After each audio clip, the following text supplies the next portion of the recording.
अस्सलाम वालेकुम dear viewers and all the students. And आज जो हमारा लेक्चर है, जो हम आज प्रिपेयर कर रहे थे, जो हमने सीरीज़ स्टार्ट की थी मॉडल पेपर 2024, ठीक है। तो आज हमारा उसका दूसरा सेशन है। तो काफ़ी सारे स्टूडेंट्स का जो है वो मैसेजेस आ रहे थे कि सर बाकी की भी वीडियोज़ जो हैं वो अपलोड कर दें, बाकी क्वेश्चंस की भी।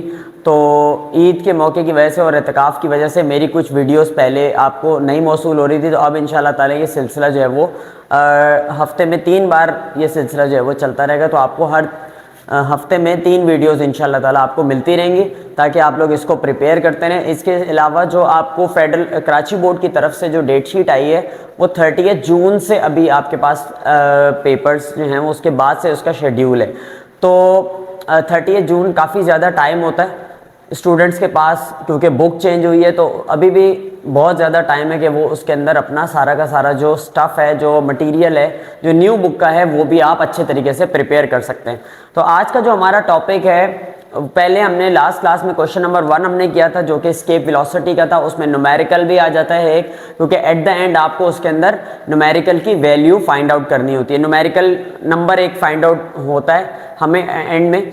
तो आज हम इसको जो नेक्स्ट क्वेश्चन है वो हम कंटिन्यू करते हैं। और आप लोगों को पहले भी मालूम है कि पास्कल लॉ क्या होता है, एज वी ऑल नो, और मैट्रिक में भी हमने पढ़ा है कि पास्कल्स लॉ हमने फ्लूइड्स के मैकेनिज्म को स्टडी करने के लिए पढ़ा था। आप सबको याद होगा मैट्रिकुलेशन के अंदर। तो वो वाली डेरिवेशन जो आपने मैट्रिक में पढ़ी थी, वही डेरिवेशन हम यहाँ पर बेस बना के और उसके आगे जो है वो इसकी वर्किंग स्टार्ट करेंगे। तो चलते हैं अपने टॉपिक की तरफ। आज आप जैसे बोर्ड के ऊपर हेडिंग देख सकते हैं, state and explain Pascal's law, ठीक है। Pascal was a scientist who have explained about the fluid dynamics. So over here whenever the pressure is applied, इसका मतलब क्या है कि जब भी प्रेशर अप्लाई होता है, it is equally transmitted in all the direction. अब यहाँ पर हम एक एग्जांपल कंसिडर करते हैं कि हमारे पास एक कंटेनर है, यहाँ पे हमारे पास कंटेनर है, और इसके अंदर यहाँ पे ये फॉर एग्जांपल हमने इसके अंदर ओपनिंग्स कंसिडर कर दी हैं बहुत सारी। तो जब हमारे पास यहाँ पे जो फ्लूइड है वो इसमें से जब पास थ्रू करेगा, तो वो क्या होगा, वो इक्वली ट्रांसमिट करेगा, यहाँ से भी, यहाँ से भी, यहाँ से भी और यहाँ से भी। यानी हर जगह से प्रेशर जो है वो इक्वली ट्रांसमिट करेगा। हर जगह से जो प्रेशर है, जो फ्लूइड है, वो इक्वली ट्रांसमिट करेगा। यहाँ से बात की जाए, जिस तरफ से भी बात करेंगे तो प्रेशर, जो लिक्विड है, जो फ्लूइड है, वो इक्वली ट्रांसमिट करेगा। तो इसका मतलब क्या हुआ कि when ever the pressure is applied, it is equally transmitted in all the directions.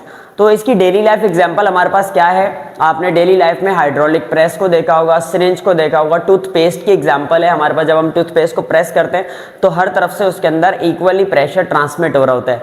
Fluid की एग्जांपल है, पंप की एग्जांपल है। पंप को आप कंसिडर करते हैं, उसके अंदर से एयर जो है वो ब्लू होती है आउटसाइड, ठीक है। Whenever the pressure is applied to any fluid, it is equally transmitted in all the direction and to walls of the container. और वॉल्स के ऊपर भी वो बराबर अप्लाई होता है। हाइड्रोलिक प्रेस की बात करें, हाइड्रोलिक सिरिंज की बात करें, या और स्क्रू जो हमारे पास होता है, लिफ्टिंग गेज, ठीक है, गाड़ियों को लिफ्ट करने के लिए जो हाइड्रोलिक गेजेस, हाइड्रोलिक जैक्स इस्तेमाल होते हैं, उनमें भी यही मैकेनिज्म जो है वो अप्लाई हो रहा होता है, ठीक है। तो एक्सप्लेनेशन क्या है, consider the weight on the container as shown below the mg as mg। mg क्या है, वेट, जो यहाँ पे हम अप्लाई करेंगे, ये क्या है, वेट किसके बराबर है, mg के, यानी mass into gravity. And at a certain area A of the container the pressure applied will be given as F top is equal to F bottom. यानी जो प्रेशर टॉप पे अप्लाई हो रहा है और जो फोर्स बॉटम पे apply हो रही है, दोनों क्या है, बराबर है। जब फोर्सेस बराबर होंगी तो इसका मतलब है प्रेशर भी हमारे पास इक्वल होगा। तो मैथमेटिकली प्रेशर का हम सबको मालूम है कि प्रेशर का जो फॉर्मूला होता है वो क्या होता है, फोर्स अपॉन एरिया। तो फोर्स हमारे पास क्या होती है, mg, और एरिया हमारे पास क्या होता है, a, ठीक है। इसी तरीके से आपने जो मैट्रिक क्लास में पढ़ा था वो मैं आपको बता देता हूँ। आपने कुछ इस तरीके से पढ़ा था, pressure 1 is equal to pressure 2, और ये आपने एक कंसिडर किया था इस तरफ, और ये थोड़ी सी बड़ी वाली ट्यूब है, और यहाँ पर आप कंसिडर करेंगे ये थोड़ी सी छोटी वाली ट्यूब है। तो यहाँ पे आपने देखा था कि यहाँ पे जब हम प्रेशर अप्लाई करते थे तो वो प्रेशर यहाँ पर दूसरी जगह पे अप्लाई होता था। फॉर एग्जांपल हम यहाँ पे कंसिडर करते थे कि ये टेनिस बॉल है। अगर यहाँ पे क्या है, टेनिस बॉल है, तो टेनिस बॉल जो है वो इक्वली लिफ्टेड रहती थी अपवर्ड डायरेक्शन में। यहाँ से आपने इसके ऊपर प्रेशर अप्लाई किया, तो यहाँ से टेनिस बॉल जो है वो इक्वली अपलिफ्ट होती थी ऑन द अदर साइड। ठीक है, बात समझ में आ रही? तो यानी कि दोनों तरफ जो है वो प्रेशर और ये टेनिस बॉल अपलिफ्ट होती थी, यहाँ से प्रेशर अप्लाई हुआ, यहाँ से टेनिस बॉल अपलिफ्ट हो गई। ये आपके पास प्रेशर टॉप और प्रेशर बॉटम दोनों इक्वल हैं। अब यहाँ पर हमारे पास जब हमने वेट इंक्रीज कर दिया है इसका, तो इसकी हाइट भी उसके कॉरिस्पॉन्डिंग बढ़ जाएगी। जब हमने इसके ऊपर प्रेशर अप्लाई किया है, When we have applied the pressure, तो इसकी वजह से हाइट यहाँ पे क्या हो गई, डिक्रीज हो गई। यानी फर्स्ट केस में यहाँ पे हमारे पास वेट मौजूद है। जब हमने ये फॉर एग्जांपल आप इसको कंसिडर कर लें केस 1, यानी जब हमने इसके ऊपर वेट रखा है तो ये फिर इसके अंदर कन्वर्ट हो गया। तो यहाँ पे भी हम इसके ऊपर एक छोटा सा वेट जो है वो रख देते हैं, जो कि हमें ये शो कर रहा है कि ये इसकी जो हाइट है वो डिक्रीज हो गई है when the application of pressure, by the application of pressure, by the application of weight, by the application of weight the height decreases, by the application of weight, by the application of weight the height of fluid decreases, यानी fluid की जो height है वो क्या हो गई है, decrease हो गई है। अब यहाँ पे आ गया pressure top pressure bottom is equal to mg upon a, p delta p, p top p bottom is equal to p everywhere, यानी तमाम डायरेक्शंस के अंदर प्रेशर जो है वो बराबर होगा। Potential gradient, the rate of change of potential with respect to the distance delta v upon delta r is called as potential gradient. Electric potential क्या है, work done by unit charge in an electric field is called as electric potential. इसको हम क्या कहते हैं, electric potential, यानी work done इस charge को यहां तक लेके जाने के लिए जो वर्क डन होगा that is called as electric potential. And v is equal to w upon q। Displacement क्या है, डेल्टा r, फोर्स क्या है f, और f is equal to q e, w is equal to f d, work is equal to q e delta r।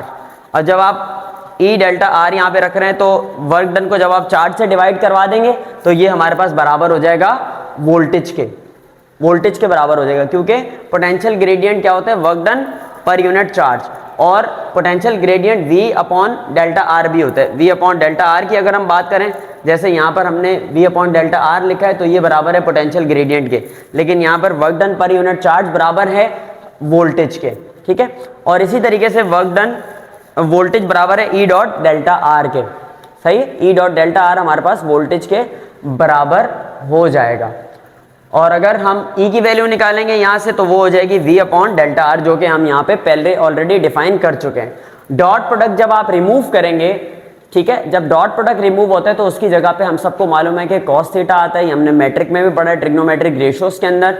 और जब हम angle की, हमें मालूम है कि पॉजिटिव चार्ज है ना यहाँ पर, तो पॉजिटिव चार्ज की जो फील्ड है वो आउटवर्ड फील्ड होती है, यानी यहाँ से इस ओरिजिन से लेकर इस पॉइंट तक। तो जब इसकी फील्ड आउटवर्ड है तो इसका मतलब है दोनों में एंगल क्या होगा, 180 डिग्री अप्लाई हो रहा होगा। तो हम यहाँ पे लिख लेते हैं theta is equals to 180 degree. जब हम cos 180 अप्लाई करेंगे तो cos 180 की वैल्यू हमारे पास -1 के बराबर होती है। मैं यहाँ पे लिख देता हूँ cos 180 degree is equal to -1। तो -1 फाइनली हमारे पास v upon delta R is equal to -e आ जाएगा।